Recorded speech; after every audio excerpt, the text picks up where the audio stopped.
village of DePue just celebrated its 150th birthday, but residents have other things on their minds. The town is rife with contamination from a zinc smelter and fertilizer plant. Though both are now defunct, this has resulted in the classification of the village of DePue and the nearby lake as a Superfund site. That was 16 years ago, but some residents feel not much is happening. It just seems like it's a never-ending battle. We jump through the hoops and to find out you're back in the same place you started. Jane Vickers, the village clerk, has worked under 3 different mayors. She says part of the problem is there are so few people left in DePue who are actually able to meet the challenges facing the village. A lot of the older people are gone, and the new wave of people here, the younger kids, never seen it, so they don't understand it. Those who are left are discouraged by the amount of work that still needs to be done. The site is divided into operable units in order to better assess problems and solutions.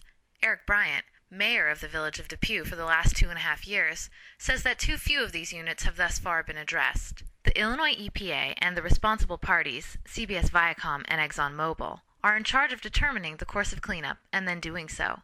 The IEPA and the responsible parties say they are moving as fast as they can, but Bryant is more than a little frustrated with the process. Sometimes, he says, things have been done backwards. They say they want to do things right, do it once, not have to do it again. And I said, well, why did you do the South Ditch first then? Nancy Loeb, director of Northwestern's Environmental Advocacy Clinic and counsel for the village of DePue, shares this frustration. That pipe that you're seeing there is where the wastewater from the plant flowed directly from plant site into this ditch that empties into the lake. So this is, or was before cleanup, one of the most highly contaminated areas. The South Ditch, the one part of the site that actually has been cleaned up, is now recontaminated from other sites that have never been dealt with. Unfortunately, the ditch flows right into the lake. But that might be the least of the lake's problems, says Ray Hashem, a law student working with Loeb. Lake DePue is a backwater lake of the Illinois River, and it's been filling in for decades.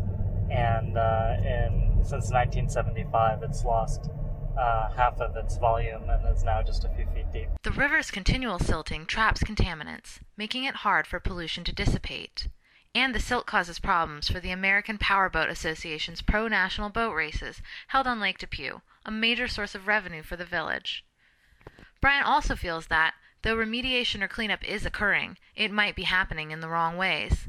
The 750,000-ton slag pile from the zinc smelter hasn't moved at all, and the gypsum stack, waste from the fertilizer plant, has been left in place and covered with grasses. Brian doesn't think that's the best approach. Personally, I don't like it because they plan on leaving everything here. Public health concerns are also created by the fact that many people fish in the lake for sustenance. Moreover, hazardous areas are sometimes incompletely fenced. To parents of children who might play in those areas, this is a major problem. Many of the town's playgrounds are even situated on contaminated soil. Right now, this is one of Loeb's primary concerns. There are lots of things that need attention at once. IEPA now is focusing, at our strong urging, on the residential soils. They have never been fully tested, and children live in those homes, and there's risk of them ingesting soils that are contaminated. So very much the human health risks we'd like to have put at the top. In the meantime, Loeb, Bryant, and the village of DePue can only wait and educate. Mayor Bryant, however, said that things are moving forward, if very slowly. Still, he remains confident things will turn around in his lifetime. Until then, DePue will keep holding its races, watching its children go to school, fighting their cause, and hoping for the best.